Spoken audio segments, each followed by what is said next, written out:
नमस्कार। दिल्ली का मुख्यमंत्री कौन होगा, इस पर अभी भी संशय बरकरार है।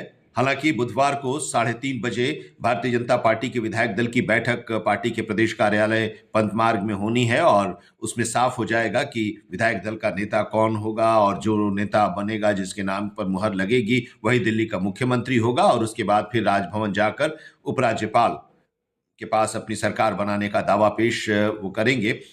फिर 20 तारीख को रामलीला मैदान में शपथ ग्रहण समारोह होना है और उस शपथ ग्रहण समारोह के लिए पूरी तैयारी हो रही है। उस तैयारियों को अंतिम रूप दिया जा रहा है। तरुण चुग और भारतीय जनता पार्टी के प्रदेश अध्यक्ष वीरेंद्र सचदेवा लगातार वहां जा रहे हैं और वहां की तैयारियों को देख रहे हैं।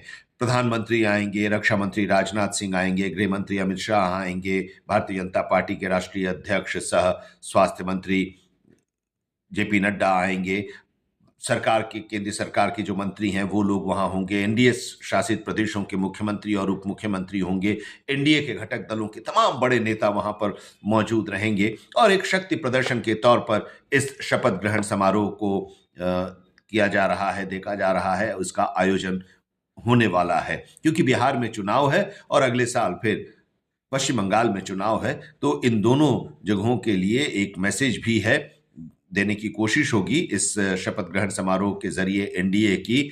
और वहां के लोग भी, जो पार्टी के नेता हैं और गठबंधन के नेता हैं, वो लोग भी यहां पर इस शपथ ग्रहण समारोह में शामिल होंगे।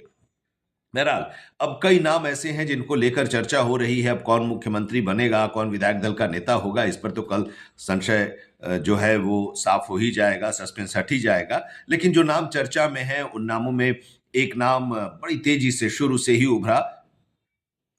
साहिब सिंह वर्मा के बेटे, पूर्व मुख्यमंत्री साहिब सिंह वर्मा के बेटे प्रवेश साहिब सिंह वर्मा, जो कि नई दिल्ली सीट से चुनाव लड़े और अरविंद केजरीवाल को उन्होंने हराया है, तो उनका नाम बहुत तेजी से चल रहा था।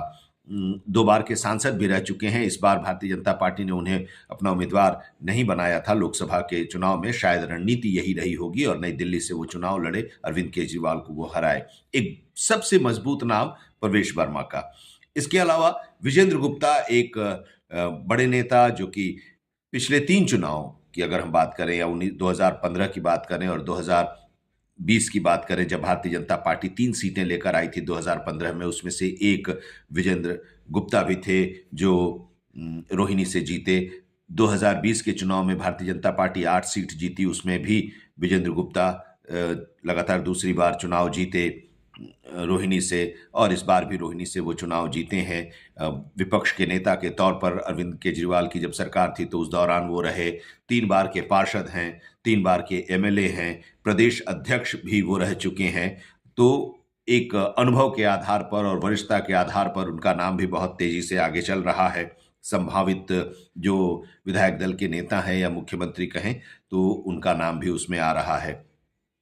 सतीश उपाध्याय वरिष्ठ नेता हैं और सतीश उपाध्याय मालवीय नगर से चुनाव जीत कर आए हैं। सोमनाथ भारती को इन्होंने हराया है। एनडीएमसी के वर्तमान में उपाध्यक्ष हैं। मालवीय नगर वार्ड 16 से पार्षद भी ये रह चुके हैं। 2014 में दिल्ली भारतीय जनता पार्टी के अध्यक्ष, प्रदेश अध्यक्ष भी रह चुके हैं। 2010 से 2012 तक ये दिल्ली के उपाध्यक्ष भी थे। एक बड़ा नाम, एक वरिष्ठ नेता भारतीय जनता पार्टी के, जो इस बार जो 48 लोग चुनाव जीते हैं उनमें से एक हैं और एक बड़े दावेदार के तौर पर भी हैं। और माना यह जा रहा है कि अगर सतीश उपाध्याय को मुख्यमंत्री नहीं बनाया जाता है तो मंत्रिमंडल में इन्हें जगह जरूर मिलेगी और विधानसभा अध्यक्ष के नाम पर भी चर्चा चल रही है। महिला मुख्यमंत्री के नाम में सबसे आगे चल रही हैं रेखा गुप्ता, जो शालीमार बाग से चुनाव जीत कर आई हैं। 3 बार की पार्षद हैं, आरएसएस से ये जुड़ी रही हैं, दिल्ली विश्वविद्यालय की राजनीति से भी इनका जुड़ाव रहा है। तो एक बड़े नाम के तौर पर, महत्वपूर्ण और संभावित नाम के तौर पर रेखा गुप्ता का भी नाम आ रहा है, महिला चेहरे के तौर पर। इसके अलावा अगर सिख समुदाय से देखा जाए तो 3 सिख उम्मीदवारों को भारतीय जनता पार्टी ने टिकट दिया था इस बार और तीनों वो जीते हैं। गांधीनगर से अरविंदर सिंह लवली और राजौरी गार्डन से मनजिंदर सिंह सिरसा, और जंगपुरा से तरविंदर सिंह मारवा जो कि मनीष सिसोदिया को हराकर चुनाव जीते हैं। इनमें राजौरी गार्डन से मनजिंदर सिंह सिरसा एक मजबूत दावेदार के तौर पर उभर रहे अगर सिख मुख्यमंत्री बनाया जाए। माना ये जा रहा है, चर्चा ये भी है कि पंजाब को साधने के लिए मुख्यमंत्री बनाया जा सकता है सिख को। बहरहाल अगर रहे तो इसमें मनजिंदर सिंह सिरसा का नाम आगे चल रहा है, क्योंकि मनजिंदर सिंह सिरसा, हम आपको ये बता दें कि शिरोमणि अकाली दल में पहले वो थे और वो भारतीय जनता पार्टी में शामिल हुए, राष्ट्रीय सचिव हैं भारतीय जनता पार्टी के। अरविंदर सिंह लवली कांग्रेस के बड़े नेता रहे हैं और कांग्रेस छोड़कर वो यहाँ पर आए हैं, लेकिन सिख जो तीनों हैं उनमें से मनजिंदर सिंह सिरसा के नाम की चर्चा है। संभावित उम्मीदवारों को लेकर जो चर्चा हो रही है उनमें, इसके अलावा अजय महावर एक बड़ा नाम जो कि 26,000 वोटों के अंतर से आम आदमी पार्टी को हराकर इस बार विधायक बने हैं। गोंडा से लगातार दूसरी बार ये विधायक बने हैं, तो उनके नाम को लेकर भी चर्चा हो रही है। इसके अलावा पवन शर्मा उत्तम नगर से चुनाव जीते हैं, उनके नाम को लेकर भी चर्चा है। आशीष सूद जो कि भारतीय जनता पार्टी के विधायक बने हैं इस बार जनकपुरी से, और आरएसएस से उनका संबंध रहा है, उनके नाम को लेकर भी चर्चा चल रही है। शिखा राय जो महिला अगर मुख्यमंत्री बनाया जाता है तो रेखा गुप्ता उसमें सबसे आगे चल रही हैं। एक शिखा राय का नाम भी आ रहा है। शिखा राय ग्रेटर कैलाश से चुनाव जीती हैं। सौरभ भारद्वाज जो कि सरकार में, आम आदमी पार्टी की सरकार में मंत्री थे और प्रवक्ता भी रहे हैं, उनको उन्होंने हराया है। तो ये कुछ नाम हैं जिनको लेकर चर्चा चल रही है।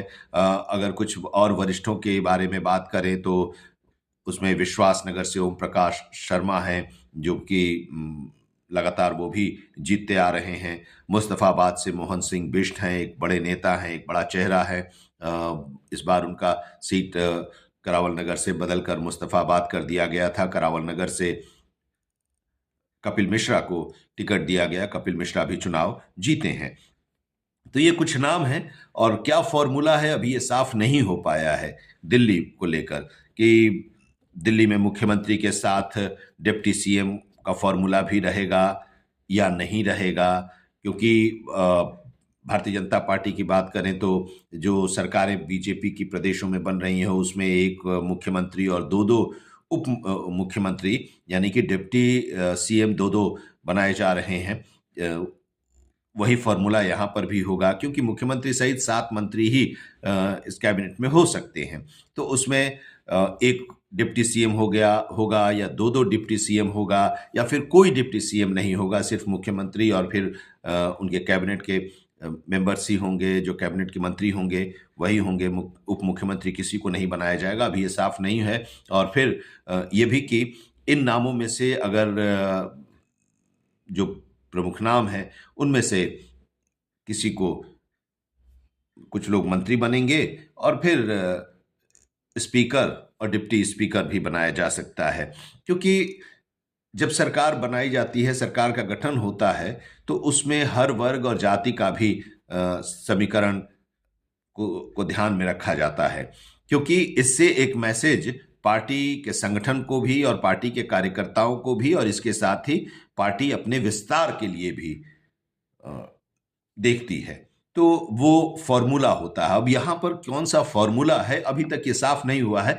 बहरहाल इंतजार अब करना है। बुधवार के 3:30 बजे के आसपास जो कहा जा रहा है कि विधायक दल की बैठक होगी और उस विधायक दल में की बैठक में एक नाम पर मुहर लगेगी जो कि विधायक दल का नेता चुना जाएगा और वही मुख्यमंत्री बनेगा। तो कौन मुख्यमंत्री बनेगा, अब ये बहुत ज़्यादा अब समय नहीं रह गया है, 24 घंटे से भी कम का समय है। इंतज़ार करते हैं, जैसे 8 तारीख से लेकर अभी तक इंतज़ार हम कर रहे हैं, वैसे और भी कुछ घंटे इंतज़ार कर लें, कल साफ हो जाएगा। देखना है कि जिन नामों की चर्चा हम कर रहे हैं उनमें से कोई नाम होता है या फिर नरेंद्र मोदी और अमित शाह के दौर की जो भारतीय जनता पार्टी है, मुख्यमंत्री के नाम को लेकर चौंकाने वाले जो फैसले आते हैं, चौंकाने वाला जो नाम आता है और यहां तक कि जिसको बनाया जाता है वो भी आश्चर्यचकित हो जाता है, उसके लिए भी एक आश्चर्य होता है। तो उसी तरह का कुछ दिल्ली में भी देखने को मिलेगा, या जो नाम चर्चा में चल रहे हैं उन्हीं में से कोई एक बनेगा। इंतजार करते हैं, फिर मिलते हैं।